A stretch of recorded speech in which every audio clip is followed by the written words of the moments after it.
Hello, everyone. Welcome to Let's Talk, the Upper Style podcast with me, Amaka. And me, Camellia. And today, Camellia wants to have an interesting topic, and so I'm going to pass it on to her. Okay. What is it that you want to talk about? Okay, I want to talk about survival. Let me back it up a little bit, okay? So, in light of recent events, people are thinking, maybe I need to have a plan for survival. And it's not a bad idea because we're so used to the modern day conveniences. I don't know how long I would exist in the wild. Like, if you watch the show Alone, do you watch the show Alone? No. Okay, so it's a show where they send these survivalists to like the most like uninhabitable areas, and like I'm talking snow, rain. They got to hunt for food. They got to build a shelter, and it makes me realize, oh my gosh, I would be so screwed, you know. But it's kind of like the Survivor. My mind is going to the Survivor reality. No, the reality show is nothing like the actual act of surviving. Like, I cannot field dress a deer. Like, and I know my limitations. Mm-hmm. So if we're talking like long-term survival, I probably am not going to make it very far. But who hasn't like fantasized of like what they would do in a zombie apocalypse, right? Oh, Jesus. Okay. Have you ever fantasized? No. Are you not serious? Zombie? No, because just like a fantasy? No. Oh my gosh. But you tell me.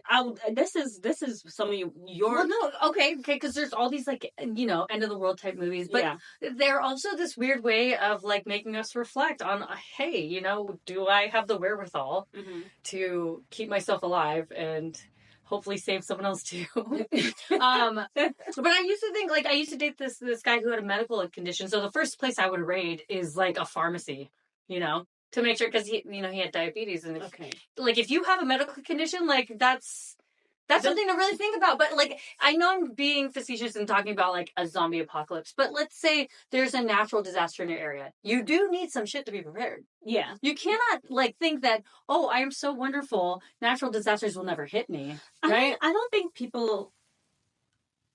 I always start with I'm not going to generalize, but I don't think a lot of people would say, oh, I'm so good, I'm fine. But I think the idea of the apocalypse type thing is extreme. No, so but I mean, it's just meant to like, so hopefully I don't have to prepare for that. But if I have to prepare for 3 days without any electricity, any water, like, am I prepared? And it was all fun and games until I had a daughter, because I'm like, well, am I prepared? Because now it's not just me, like my daughter, we need to have water. We need to have food. And, I've been like stocking up things in my Amazon cart that I have not pulled the trigger on to purchase, just in case something should happen. Because like click. What? I haven't clicked it yet, but I think I need to click it. And I just was wondering, okay, emergency preparedness kit. Mm-hmm. Let's say 3 days. What do you think you would need in your kit? You asking me? Yeah. Like, if for 3 days you're out of power and water. I mean, I'll say water, light, the flashlight, some food, like some crackers or something. The thing is, like, Amaka eats like a bird, so she just needs like some like airplane crackers. She'll be fine. I won't lie, I haven't really thought about things like that. Yeah, just because it's not like I'm trying to be oblivious to worst case scenarios. Yeah. But you're right. There's times that we do need to be prepared. We need to be able to say click, and we have our things ready. Yeah. But I just think that the idea of that is just, it's wild, right? It's wild. Well, it's kind of like when we talk about getting life insurance, right? Yeah. The idea of telling someone that, you need to get life insurance, or when someone tells their child, oh, I'm going to get life insurance, and they're like, why?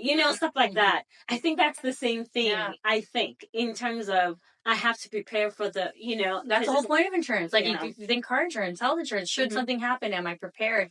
But the thing is, some people, you think of the 60s and 70s, they were building like nuclear shelters, like bomb shelters or whatever, so that it was very real to them. And they had, all that in California. And you think about it regionally, obviously a lot of areas in the United States have been hit by fires and floods and stuff like that. In California, fire, of course, is one, but there's also tsunamis, there's also earthquakes, and you don't want to live your life in a state of paranoia, but you do want to think you can make it at least 72 hours. True. 72 hours, but right? It's interesting to me because living in Nigeria, when you talk about light, not having light for 72 hours, in my mind, I'm like, girl, there are times we didn't have light for like a whole week or 2 weeks. Yeah. And that's the thing, though. These people on these survival shows, like Alone, they tend to live in a place that's like where hunting is something that they do.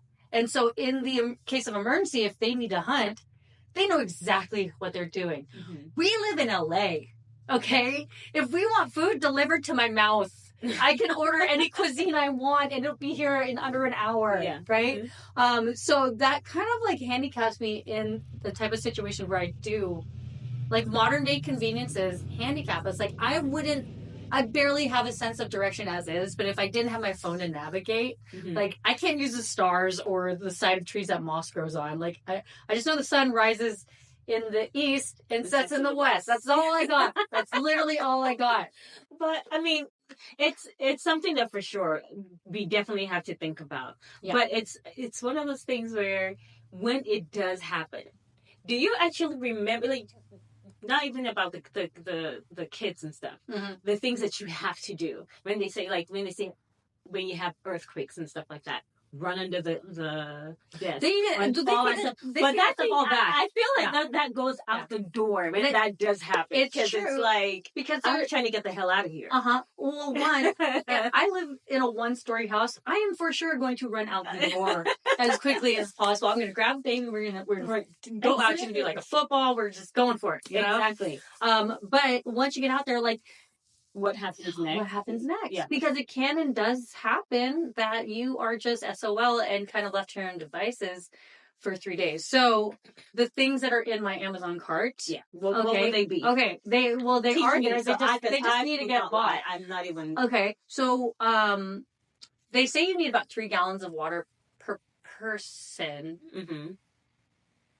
Or 1 gallon per person per day. And that's a lot of water. That's a lot of water. Okay. So I have a water filter in my cart. Some people even say the life straw.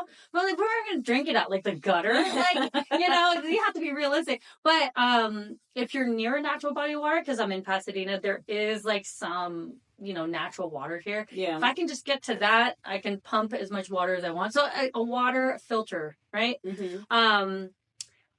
MREs. Which is these, I think that's what they're called, these ready-made meals you just have to mix with water kind of thing. Mm-hmm. And those last for like 30 years. So in the next 30 years, if something should happen, I would technically have some food that would last for a while. It's like a 30-day supply for one person. Okay. So that should keep me alive. Because like food and water, I feel like are the big ones.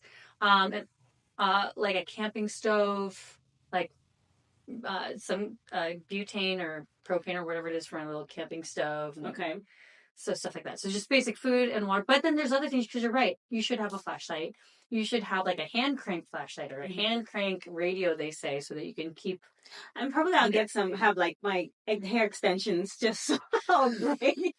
I don't know. I gotta look like, God damn, I need like to get my creature comforts. The creature comforts are so real. But then I feel like with Penelope, oh my gosh, like, okay, so now you're going to need some kind of shelter. I know I have a tent. I'm very ill prepared, but I feel like I need to have at least something for like food and water wise, because if there was an earthquake, or we had to jam the hell out of here, the things that you are definitely doing better than I am. But I don't have it. They're just in my cart. But at least you have it ready to go. I really don't think about it. But the thing that we've been hearing a lot of is the fact that they've been saying that California is due for a major earthquake. Now, there have been series of earthquakes that have happened, and I'm always like, is that it? Is that the one? There's a couple times where it was just like, wow, this is pretty intense. Yeah. And the ones that I remember that I really felt, and I remember everyone walked out of the apartment. The pool was like moving back and forth, swaying back and forth. Yeah. And I was like, is this it? But then finally it stopped, and then everybody just stood around like, okay, I guess we need to go. We can go back into our apartment. So I think it's not that people are not aware of it. It's just more so I don't know, it's kind of stupid to say or odd to say, but it's like maybe waiting on the big one to happen, where it's like, well, no, there's a thing. It is the big one. Now we got to get the hell out of here. There's a certain amount that like state and local and maybe even federal governments are it is part of their responsibility to keep people safe, because you look at New Orleans and the Levees and stuff like that. Like, that's sort of stuff needs to constantly be upgraded. Like the Golden Gate Bridge and all that stuff, like to the highest degree, or any new buildings like have to have a certain amount of like earthquake code that they have to live up to. So that's the responsibility on like really big structures, which if it isn't cared for properly, you saw what happened in New Orleans. Like, if you're not, or any of these like dams that are, supposed to be able to withstand a certain amount. But then there's a certain part after that that's just straight up like martial law, like you have to take care of your own, and that's the part that trips me out, because I don't want to be a doomsday prepper. But those people, but there are people that have like enough to live for like the next 30 years off the grid if they have to. Well, and I mean, I guess it speaks to why a lot of those billionaires are building underground bunkers. Oh my God, it's totally a thing. Yeah. That's totally a thing. And it's one of those things where it's like, are they really? But then again, it's like, I wouldn't be surprised, if it's actually true. And I'm told that it is true. And I'm like, well, I guess they know something that I don't know. And so if that's the case, then I'll get some Celsius and all that put together. Like, if you think, like, say there was some like catastrophic event, you would have like really, really wealthy people that don't really know too much how to survive for themselves, but they have all the right toys, and people who are scrappy as hell that did it by like this just like the skin of their teeth, just clawing for their own survival.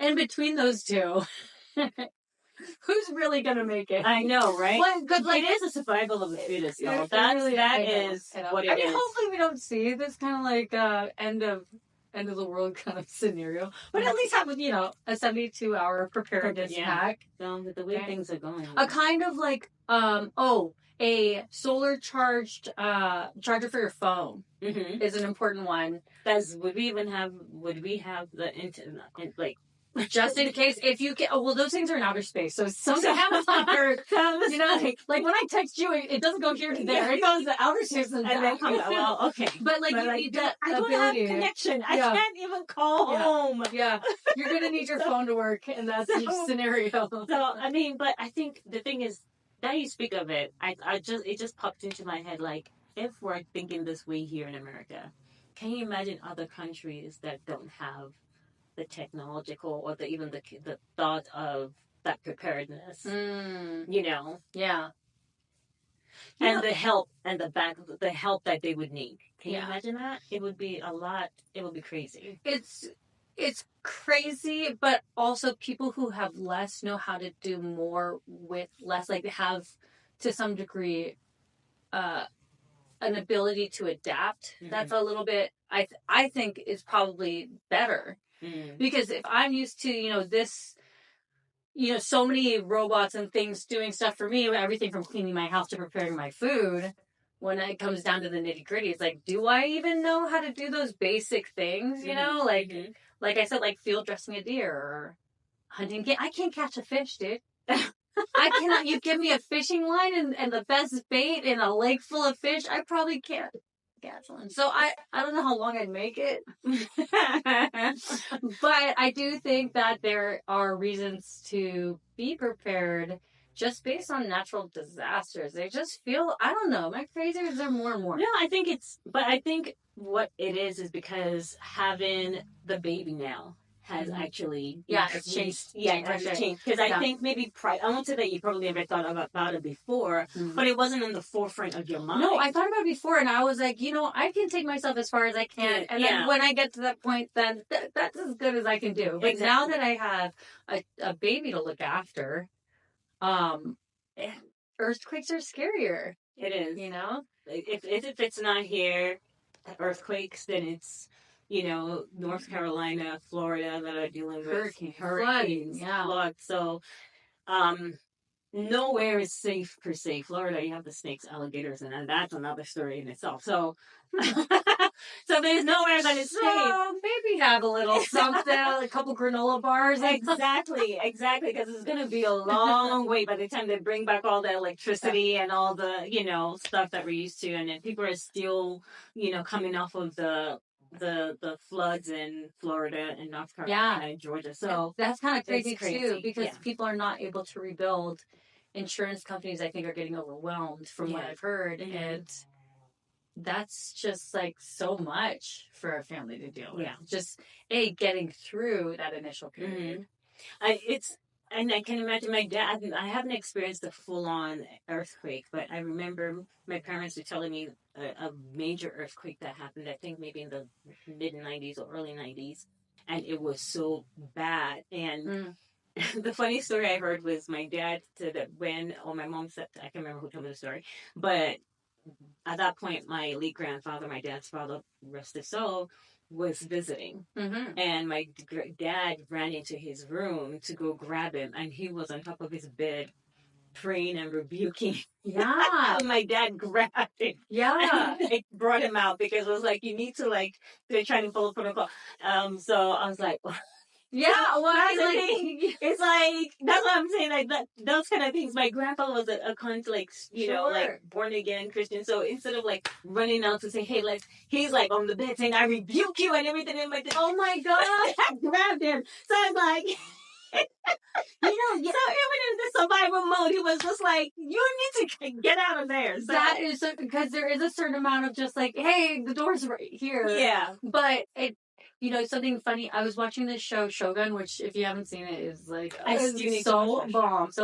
But one of the things is, it's set in the 1600s in Japan, mm-hmm. and there's this massive earthquake, and a bunch of people are just, like, buried in the mud, mm-hmm. right? Mm-hmm. And it becomes a part of their culture, of knowing that any second, Mother Nature could take you out. So, I mean, as much as it's funny, it's also not fun. Like, we're playing with the idea of survival and stuff.